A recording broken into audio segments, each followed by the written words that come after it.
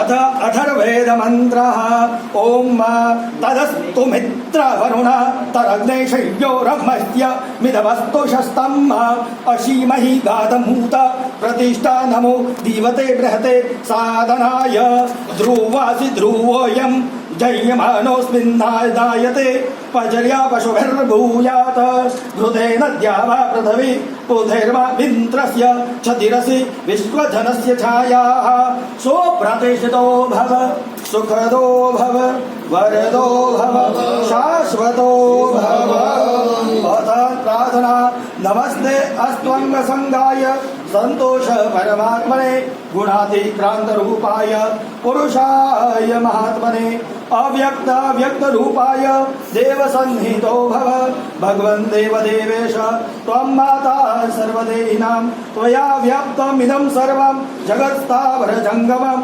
त्वमिन्द्र पावकश्चैव यमो वेदिरुतिरेव च वरुणो मारुतो सोम ईशान प्रभुरव्यय येन रूपेण भगवान् त्वया व्याप्तं चराचरं तेन रूपेण देवेश अर्चायां संहितो भव सर्वमन्त्रादिसंयुक्तं लोकानुग्रहकाम्यया त्वमर्चयायं महादेव भव सन्निधिमान् सदा सूर्या चन्द्र मसौ यावत् तिष्ठति मेदिनी तावत् त्वयात्र देवेश स्नातव्यं स्वेच्छया प्रभो तावत् त्वं त्वया देवेश स्नातव्यं स्वेच्छया प्रभो पूजन षोडश हस्ते पुष्पं दद्यात् हरि ओम इदं विष्णुर्विचक्रमे त्रिधाने दधेकलक्ष्मा समूढमद्यमातु सुरे स्वाहा सत्यव्रतं सत्यपरं च सत्यं सत्यचयोनिं नियतं च सत्यं सत्यत्वगष्टाविटपौर्णमाद्योदशच्छते द्वे खगोयानि वृक्षः महापुरुषाय नमः तथा च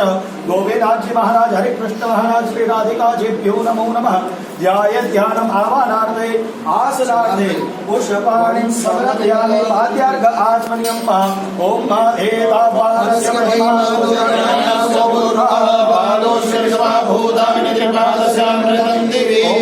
देवताभ्यो नमः पाद्यो पाद्यं समर्पयामि ओम त्रैपादोर्ध्वोदयपूर्वकापादोषे आपवर्गुणः ततो एवं विद्रामचमसनानसं समर्पयामि अभि ओम गणेश देवताभ्यो नमः दक्षिणस्य अर्घ्यं समर्पयामि ओम मातौ विराजयाय विराजो सजातो त्यजतमस्यात् भूमिमधो पुरः गणेश देवताभ्यो नमः मुखकमले आचमनीयजला समर्पयामि स्नानं मा तस्मात् जन्ना सर्वभूता सम्यगं मृगदाजं देवाय ज्ञानारण्यारम्यश्च देवताभ्यो नमः सर्वाङ्गे स्नानं समर्पयामि ओम पंचनद्यः सरस्वती भगवन्ते सरोदरा सरस्वती पंचधासो देशे भवत्सहि ओम देवताभ्यो नमः एकतन्त्रेण मिलितोपचारद्रव्यैः पञ्चामृतस्नानं समर्पयामि पञ्चामृतस्नानान्ते शुद्धोदकस्नानं समर्पयामि शुद्धोदकस्नानान्ते शुद्धाचमनीयं समर्पयामि गन्धोदकं वा गन्धर्वत्वा विश्वावसुः परिदधातु विश्वस्यारिष्टे जमानस्य परिधेयस्य नीड ईडितः देवताभ्यो नमो नमः गन्धोदकस्नानं समर्पयामि शुद्धोदकस्नानं आचमनीयं समर्पयामि उद्वर्तनं मा गोषुदाते अद्गोषुः प्रेक्षतां मरुः गन्धस्ते सोमभवतु मदाय रसो अच्युतः देवताभ्यो नमो नमः उद्वर्तनस्नानं समर्पयामि उद्वर्तनस्नानान्ते शुद्धोदकस्नानं आचमनीयं समर्पयामि शुद्धोदकान्ते जेतिर्धानि प्रजनन्ते देवाकुसंप्रयोजनेव धर्माणि धर्मसि देवताभ्यो नमः तीर्थोदकस्नानं समर्पयामि तीर्थोदकान्ते केवलाचमनीयं समर्पयामि देवगन्धपुष्पाभ्यां सम्पूज्य ॐ ॐ इति पञ्चवारम् उच्चारयेत अथ तिलकं ऋग्वेदः स्वस्ति नो मिमिताश्विना भग स्वस्ति न देवादितिधर्नवः स्वस्ति पूषा असुरो दधातुनः स्वस्ति द्यावा पृथवे सुचेतुनः स्वस्तये वायुमुपवह्मामहे सोमं स्वस्ति भुवनस्य जस्पतिः बृहस्पतिर्सर्वगणं स्वस्तये स्वस्तस्य आदित्यासो भवन्तु नः विश्वे देवानो अद्य स्वस्तये विश्वानरो वसुरग्नि स्वस्तये देवा अतिस्तु स्वस्तये स्वस्ति नो रुद्रपात्यसः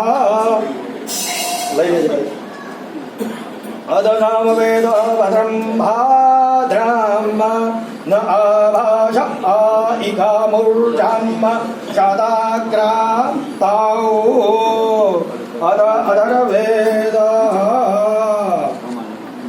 ओम शन्नो ग्रह चान्द्रमसा शामादित्यश्च राहुणा शन्यो नृत्यधूम्रकेतुः शं रुद्रास्त्वे तेजसा ओम वर्षदेवताभ्यो नमः गन्धं समर्पयामि अक्षतं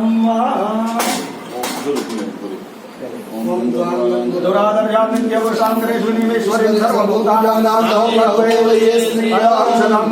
स्वस्ति न इन्द्रो वृषश्रवाः स्वस्ति नः मोघा विश्ववेदाः स्वस्ति न सारथो अरिहन्नेमिः स्वस्ति नो बृहस्पतिर्नमेवदान्ताजवप्रिया यदुघदा यतोघदश्वभानवो विराण्यविष्टयामहे ओ हरेः प्रतिमो दध्वः मुग्भवतेः रघुवरेः अश्वा इव सजद्वीरुदः पारतीनवः ॐ अहिरिव भोगेः पर्गेते बाहुल्याय हेदें परिबाधमानः असर्गो विश्वा वयोनानि विद्वान् भूमान् भूमागो सम्परिपातु ॐ वर्षदेवताभ्यो नमः सौभाग्य परिमल द्रव्याणि धूप अद धूपम्